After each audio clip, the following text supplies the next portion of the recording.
Hello and welcome. This is the Cyber Weekly. Now, most of the times you've seen so many guys come on the show, and I think I can relate with this guest of this week, especially the fact that um, I've seen that thing when you're beginning your career and then there's so much you need to learn at a short period of time. There's so many deadlines you're supposed to meet and all that. And again, you're also sometimes a student and then you're trying to find a breakthrough. Looking at his profile at the beginning and up to now, you see his progression and also the fact that he has actually been on another podcast before. And yes, it's really intriguing what he has been able to achieve and what he continues to achieve, especially with his networking and also him also being himself. I've seen him a couple of times and he's really one of the young and resourceful people in the country. So I take this opportunity to welcome Sozi Malik. Uh, that was a longer way of welcoming you, Sozi. Hopefully you are not shaken. I was just trying my best to butter you, but I'm sure our listeners will actually enjoy this episode. Um, Thank you for coming on the show. Yes, Leo, thank you for having me. I appreciate. Yeah, Yes. you're welcome. So now, definitely, I don't work alone. We have Angela on the show. Uh, so now, when it comes to cybersecurity, but before we dive into that, tell us about yourself and how you got into cybersecurity as a whole. Well, thank you for having me on the Cyber Weekly. Well, I'm Sozi Malik. I'm a passionate cybersecurity professional and currently I'm a mentor. I'm running some kind of mentorship program. So I have a strong foundation both in IT support and cybersecurity, but mostly focusing on security operations and penetration testing. So my journey into cybersecurity started with deep curiosity about how technology works. I've always been that person who wanted to dig deeper into systems, understand the why and the technical problems that happen in the systems. So those old days of GTA and Road Rush, we used to play games, and now that transformed into understanding systems and how they operate and the entirely what happens. So I officially transitioned into cybersecurity after gaining that solid experience from system administration and IT support. And I've also done a couple of infrastructure projects. I also hold a couple of certifications as displayed in my LinkedIn profile. I've also done several hands-on trainings with organizations in India, in the USA, and my recent one has been with Blacks in Cybersecurity. And what really fuels my path is the realization that security isn't just about technical problems or just the technical side. It's about people, processes, and also protecting what matters. So that inspired me to start this journey, and it's also inspiring me to help other professionals through the training, through the mentorships, through the live labs and career coaching. So I enjoy breaking down these complex topics, and I enjoy helping others grow so that we all achieve our goal, we all achieve our aspirations. Well done, Malik. You Thank are really tenacious. How long has it taken you to do all that? Well, it has been some time because right away from 2017 when I finished my high school, I got scholarship to go for government, but I rejected it. So I joined the technical institute that trained me and mentored me into IT and cybersecurity. So count 2018 up to 2020 when COVID came in, but by the time I was finishing. So from 2020, I started working and up to date. So I've gone through roles, or I've transitioned through IT support, system administration, cybersecurity, and also focusing on the different domains that are in cybersecurity. So it has been an interesting journey. That's interesting. And which course did you reject? It was educational physics Education. Okay. and math. Yeah, but You'd I have been opted for IT because it was my passion since childhood. Yeah. Okay. It's so interesting the way you dropped it. I rejected it. I'm like, guy, You would have been Professor Einstein. first dig deeper into your rejection. What was your thought process around it? Okay, so when you're filling the forms after high school, and then you're like, okay, you put computer science, you put information systems, what, and then at the end you're like, okay, when things don't go as planned, okay, let me put education, and They trust also want me, the good ones to be teachers. So when you put trust education, me. they'll give it to you. When they saw, I think a person who was perusing through the forms, when he saw the PEM guy wanting computer science, they're like, no, with this performance, we need more teachers in the country. So they had to send me Mbarara University. But by that time, after high school, you want to really earn some money. So I joined some institute and I worked for them. So I think they enjoyed my code of conduct and the way I carried myself and the way I was doing things. So they called me on board and they were like, we know you enjoy IT, because I told them in the interviews that I like IT and systems. Right now, I told them I don't have knowledge, but I'm really hungry for knowledge and I believe this is my path. So the director called me. He's an Indian guy with some Russian lady. So they called me and they were like, yep, we're giving you the scholarship. Trust me, I couldn't believe it.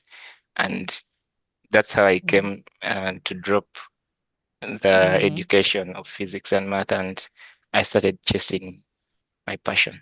Okay, that's good. So you've conducted so many pen tests in different sectors. What kind of network vulnerabilities do you frequently find in East African enterprise environments? So thank you for that question, Angela. So in my experience, conducting penetration tests across manufacturing, education, NGOs, and a few startups, some common vulnerabilities that I've seen. The first one, most especially, it's the poor network segmentation. So most companies or most organizations are having flat networks. Here, we mean that everything is connected or interconnected in just one way. There are no VLANs. There is no, that stuff of separating the broadcast domain. So, Subnetting and all that. yeah, subnetting and all that. So everything is just in the same broadcast domain. It's like having a house and you're having one door. Once you break the first door, you're already in. Actually, it's like a single room. Once you're in, you have access to bedroom, kitchen, whatever. So that's really bad. And in security, it makes lateral movement easier for an attacker once they gain a foothold onto your system.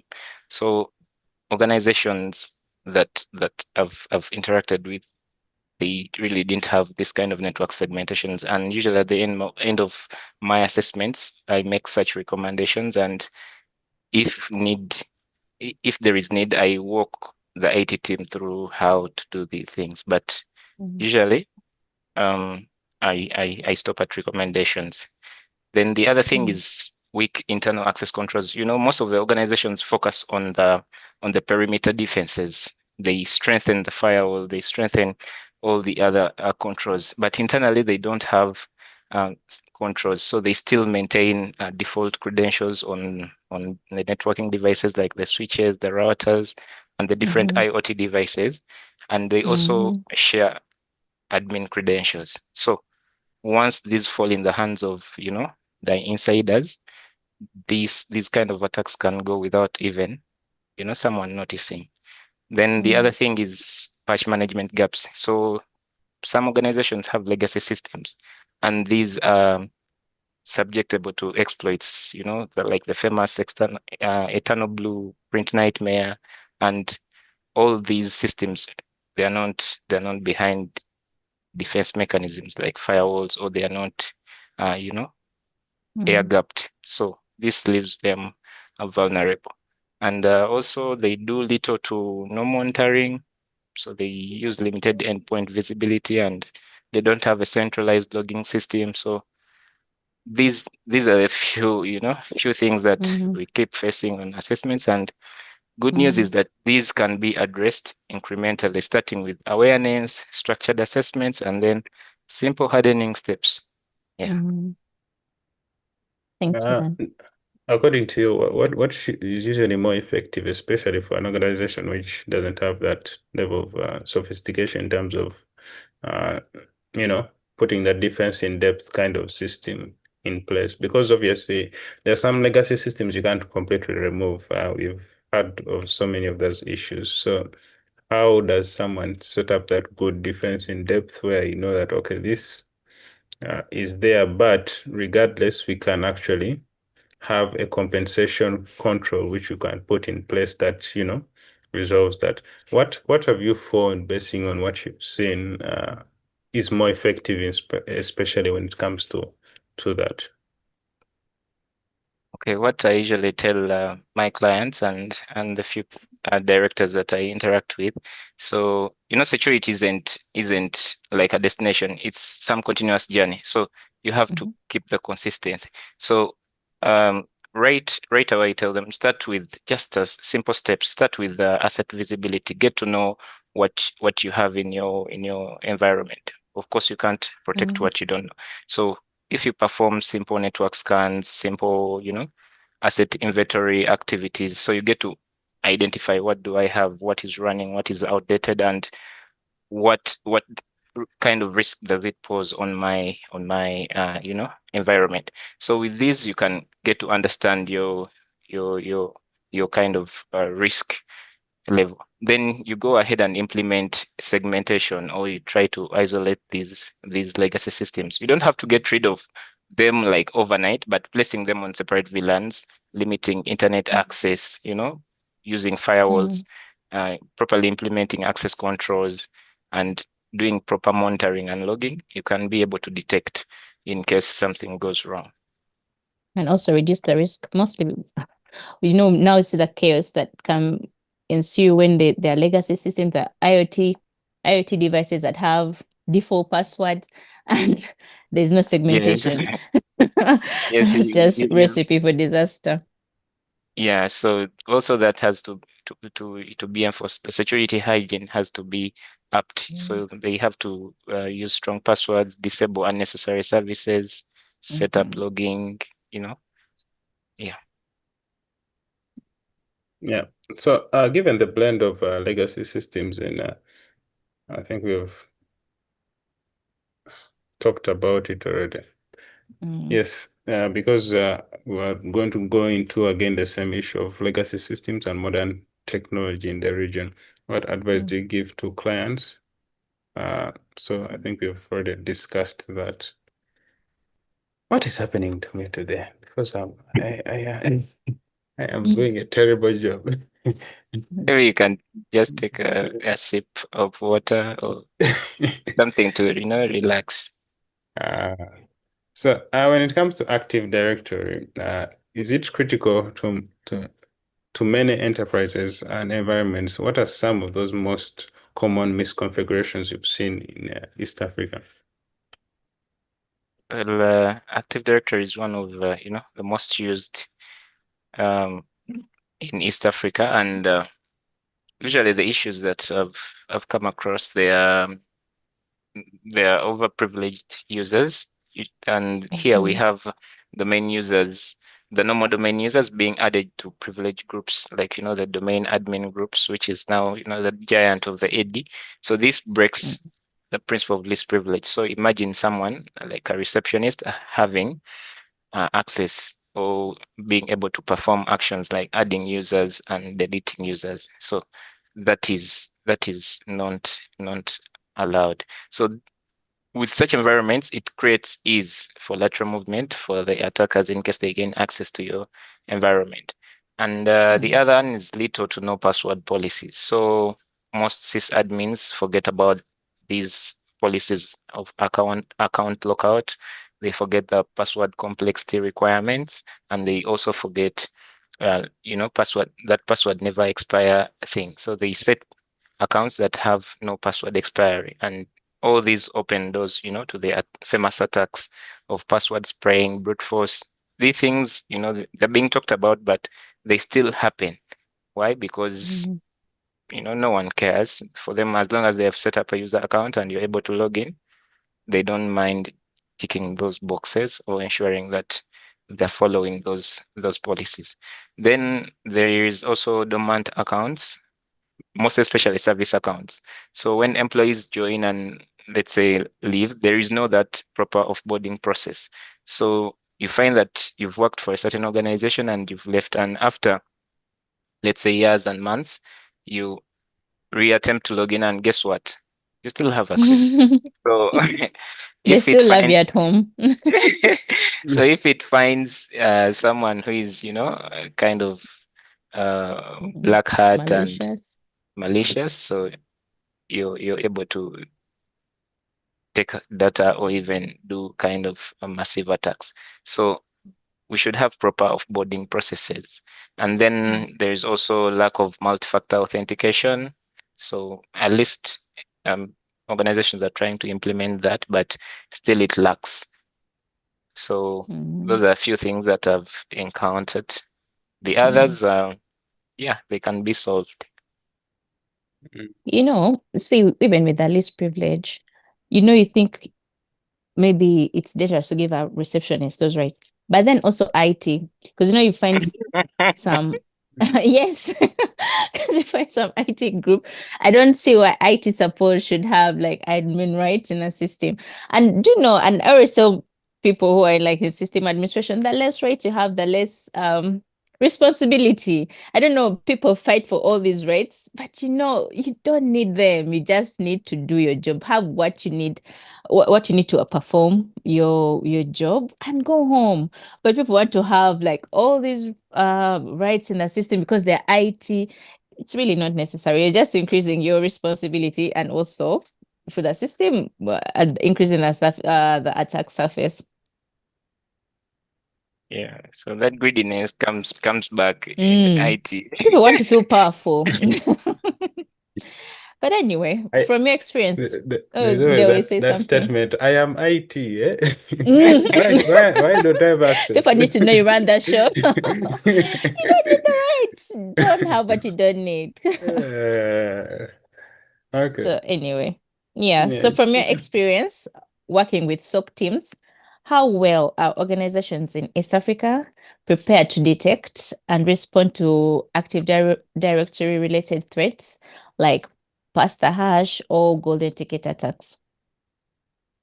Well, I can say that many SOCs in East Africa are not yet mature, but I'm seeing the effectiveness rising, most especially on the financial in the financial sector. The banks are really improving. They're setting up SOCs, either managed or physical, where they just recruit the citizens of a given country. Others use managed SOCs, where they just pay some small amount of fees, and then they have an external team manage the entire thing. So they are really trying to detect advanced AD abuse, and they're really doing the log forwarding from the DCs such that they often avoid such issues, and they're really doing the detection of the Kerberos and ELSAs.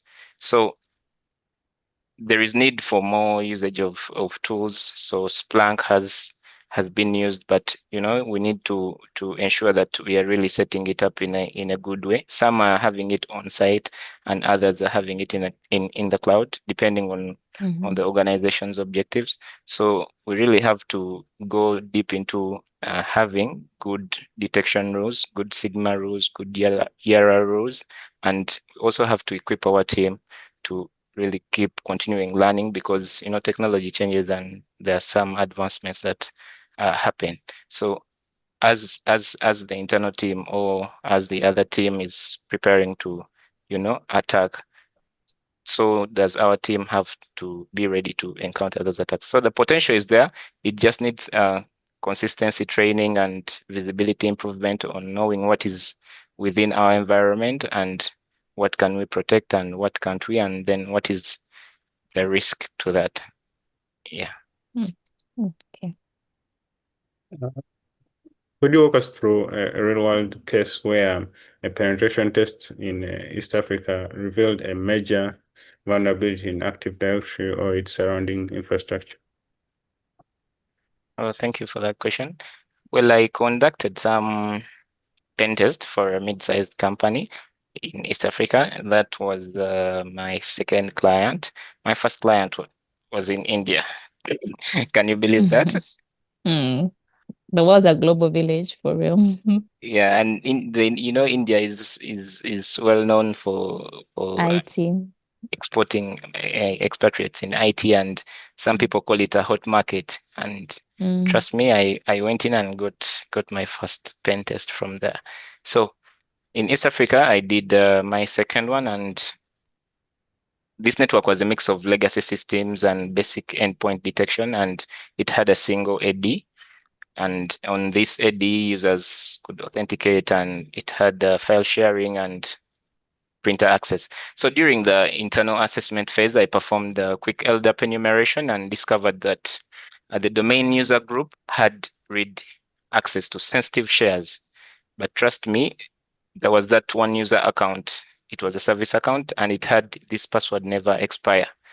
And that was a flag that things are about to go bad. So after capturing the NTLM hash, I used a relay attack via SMB and performed that past the hash attack using Mimikatz. We all know Mimikatz, and I was able to impersonate the domain admin without even knowing the plain text password of that service account. So I dumped all the domain hashes from the domain controller and then pivoted to other critical systems that I won't go into detail, but here's where it got worse. So using Bloodhound, I discovered multiple users had unconstrained delegation enabled, and you could have enabled golden ticket attack with minimal effort. So the AD forest was completely flat, and it didn't have that kind of tiering or that kind of segmentation.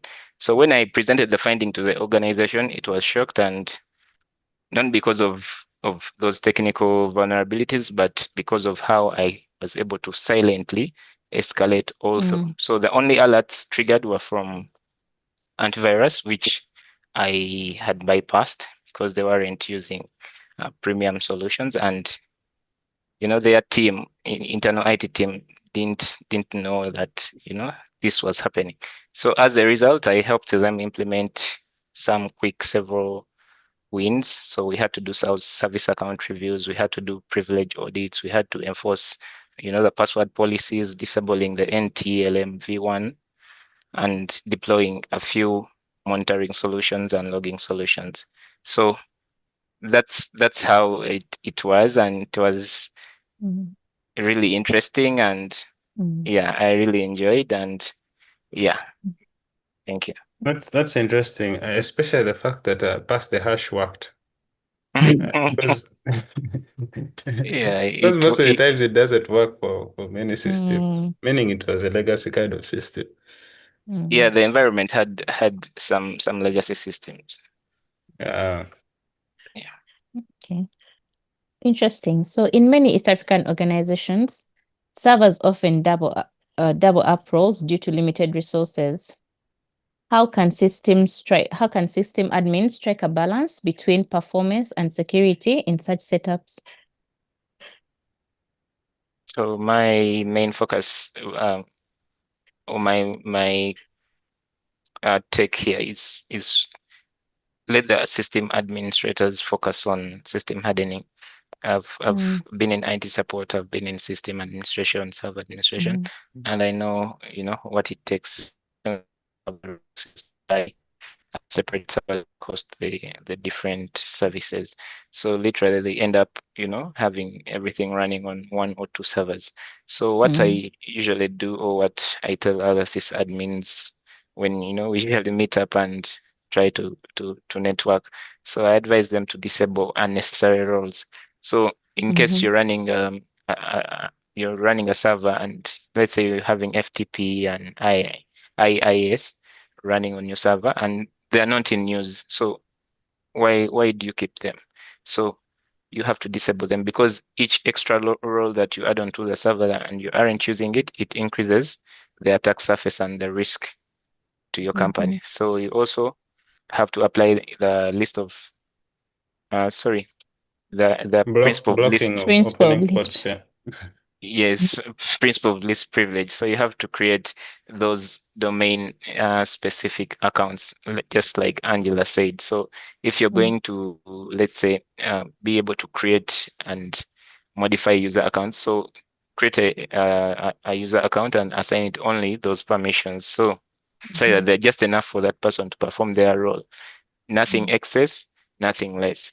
And then I also use host firewalls and log tools. So these can help you keep track of what is happening internally. Just like I said, most organizations focus on the perimeter defenses and they ignore the internal controls.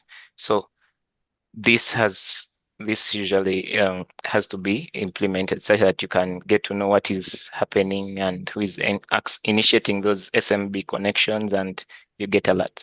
Then the other thing is to implement scheduled backups and baselines. Usually when you have everything running on one server, when it crashes, you lose everything. In other words, you're keeping all your eggs in one basket. So this can be solved when you're having scheduled backups, you're taking the snapshots, you're taking, those configuration backups and keeping everything, in order so that you can at least have that resiliency go on in case systems crash.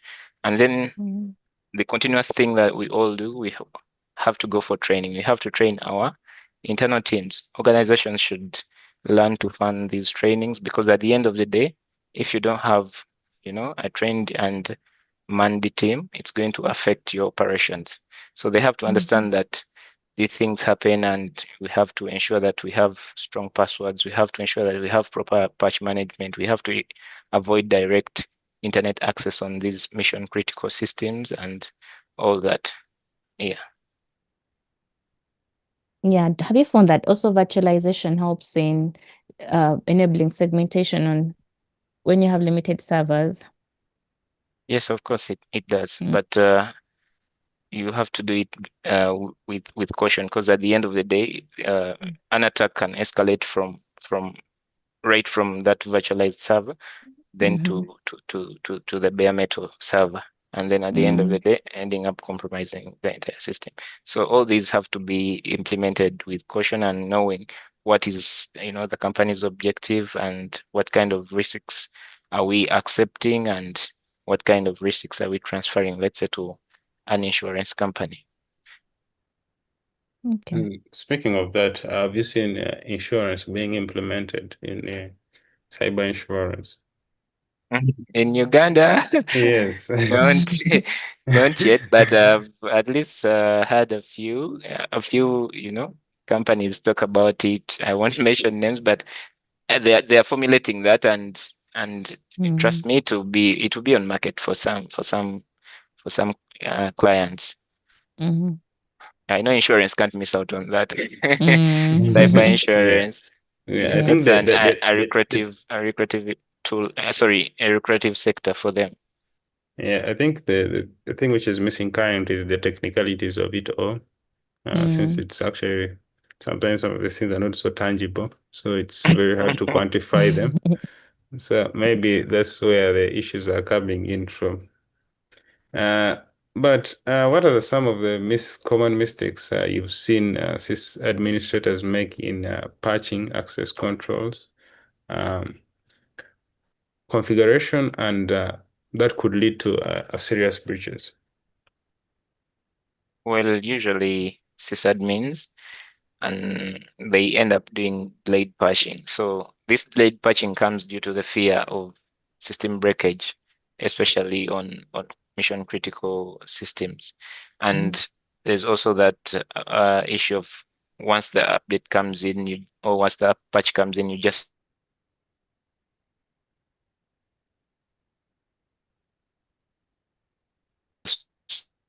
roll it out. And at the end of the day, it ends up for rolling them out. And then the other thing is that too many domain admin, or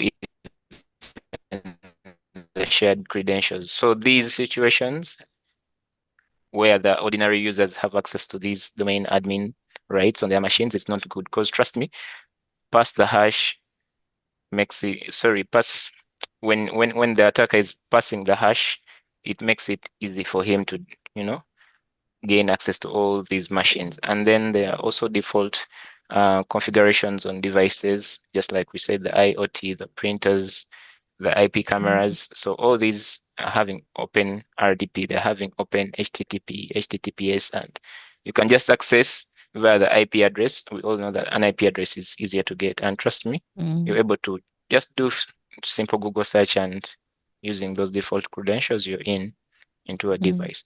And then on this device, there is no logging that is being monitored and maintained by the IT team. No one knows,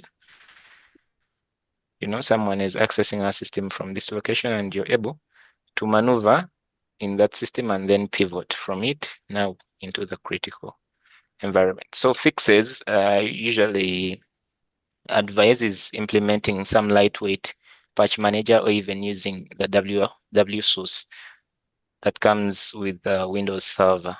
So if you can't manage that, you at least keep track of the patch calendars. We know Tuesdays.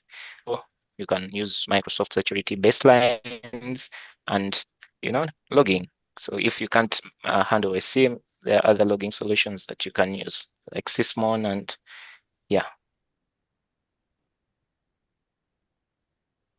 That's true. I think last year we saw an incident where someone gained access on a system using the printer's IP.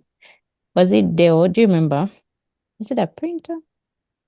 Oh, IP camera. Yes, such one of things the two. happen. Usually people pivot. Yeah, I or think it was a attacks. printer. It was a printer. Attackers pivot from IP cameras, printers, and the other famous one are these, Android TVs, these smart TVs that companies put at the reception, in the boardroom. Yeah, so these are very good entry points. If you're an The way you're smiling. Oh, those are very good. Red team members are not easy.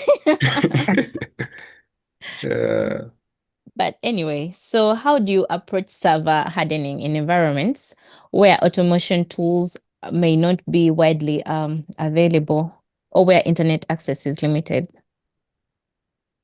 So for such systems that segmented, or that having limited internet access, you can use offline baselines. For example, Microsoft has some toolkit that we usually use, so you can check it out, Microsoft SCT. So that can help. And then you can also use PowerShell. So even without automation platforms like Ansible or Puppet, simple PowerShell scripts can help do the magic. And then the other thing, you can use the manual documentation and checklist, ensure that this is implemented, this is not, and all that. Then you can also use patch repositories and WSOS offline. So you know that I have internet for this limited time. Let me download the updates via WSOS, and once internet is taken away or off, then I'll have to test them and then later on implement them on these systems. Then the other thing is to train the system administrators so they can identify, so they have this culture of vigilance. Trust me, those are the people that are going to be able to respond before even the incident responders come in. So they have to know what to touch and how to touch it, because in the due course of them responding, they might tamper with evidence. So that is very critical. We have to train our internal teams. Let us not rely on the outsourced, because we never know how quick they can respond. Then the other thing is security doesn't need to be, cloud-based to be effective. We just have to be consistent, thoughtful, and encourage each other, because it is a consistency. It's a journey of consistency. Sure. Thank you for that.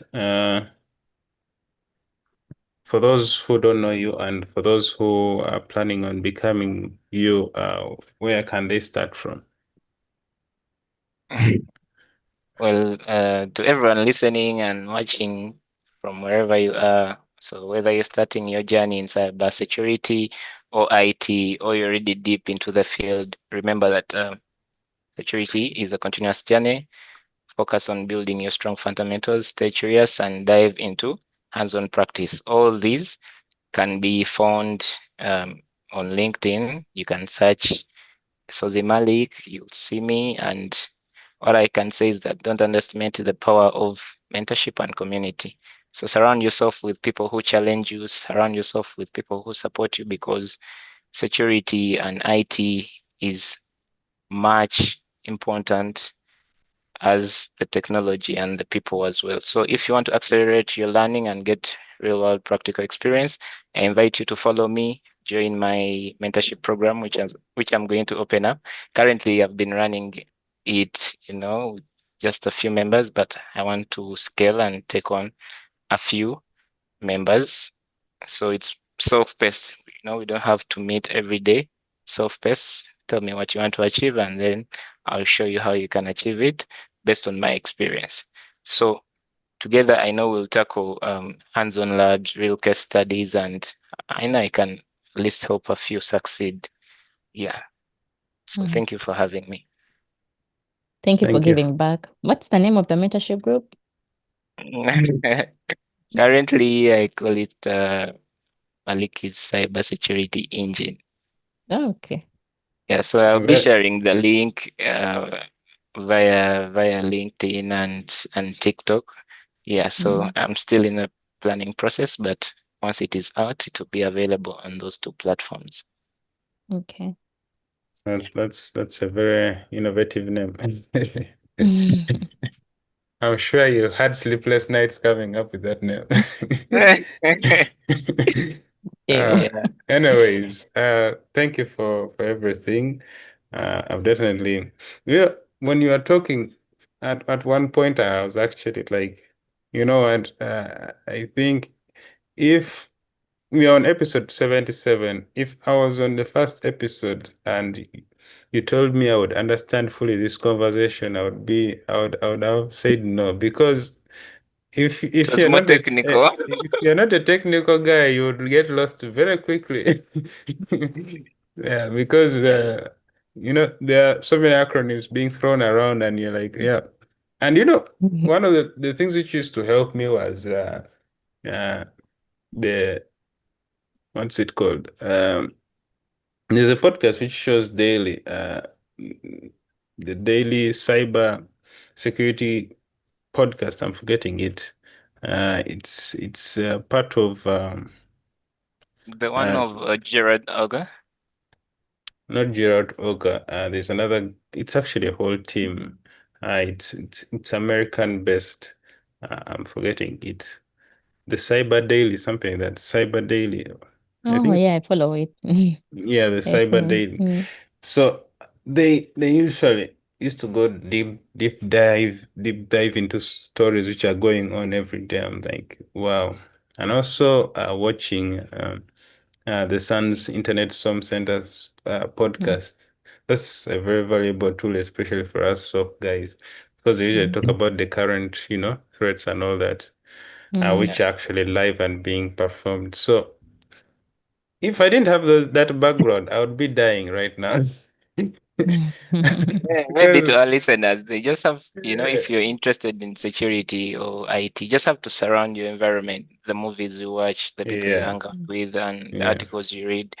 Let everything be cyber. The podcasts you listen to, through these kinds of interactions, such concepts are mentioned and explained clearly. So later on, you adopt them and use them in your interviews, in your workplace, and then slowly And by daily slowly conversations. you pick up. Yeah. Yeah.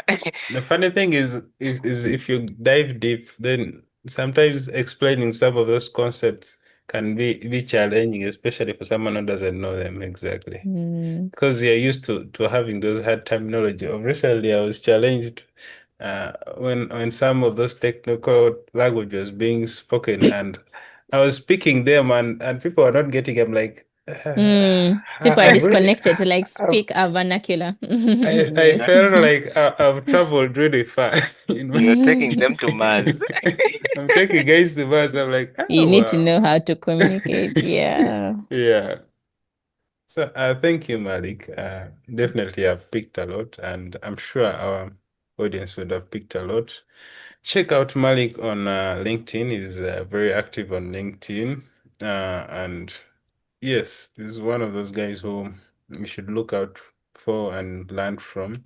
Definitely, Angela will be one of the mentees. I'm seeing her already preparing.